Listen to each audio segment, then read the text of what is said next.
went through as a congressman, and I'm now joined by Charmaine Yoest, who's the president and CEO of Americans United for Life. Charmaine, welcome. Good to have you here. There's Martha, it's great to be with you. A lot of different voices on this today, and a lot of people who, still are sort of confused about whether or not they should be on board with this Stupak amendment. I know that you believe very strongly that he caved on this.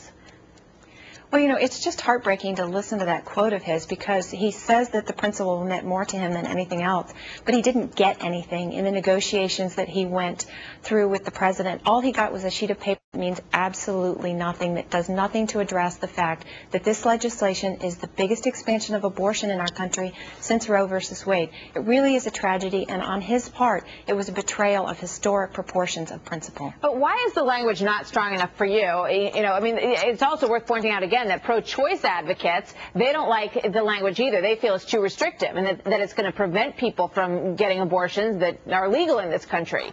So they're not happy either. So that leaves a lot of people saying, what's up with this, with this situation, the way it played out. But the information is that if you accept any money from this program to cover your health insurance and you decide to have an abortion, you're going to have to write a separate check from a separate account that does not intermingle those monies that you're receiving from the government at all. What's wrong with that?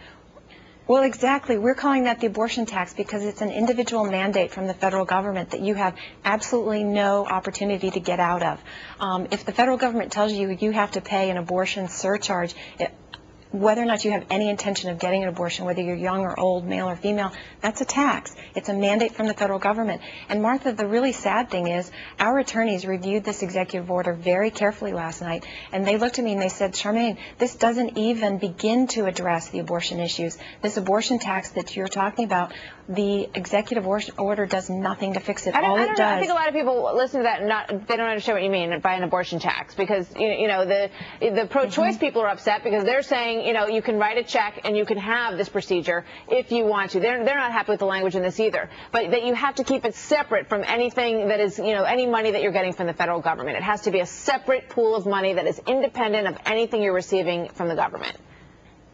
Well, here's the way it works, though, Martha. If you're working for a company that has insurance that covers abortion, you must pay into the abortion pool. If you're a that's a mandate from the federal government. So what the executive order doesn't do is do anything about the abortion mandates that are in this bill.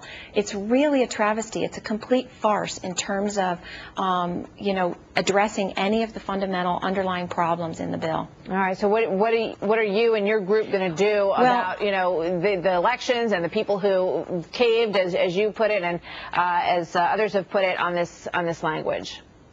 Well, it's a really good question. Americans United for Life is a public interest law firm, and our attorneys have been very busy reviewing the executive order. We released analysis last night, and today we are offering help to any state across the country that wants to opt out of these abortion provisions. Our attorneys are standing ready, and we've got help on the way with legislative language that enables them to opt out of the federal mandates that are contained in this bill. All right, Charmaine Yoest, thank you for being with us today. Good to have you. Thank you, Martha. Right, about 12 minutes now before the hour. The health care battle is not over if you ask about 37 different states. How about laundry list of lawmakers and state governments plan rather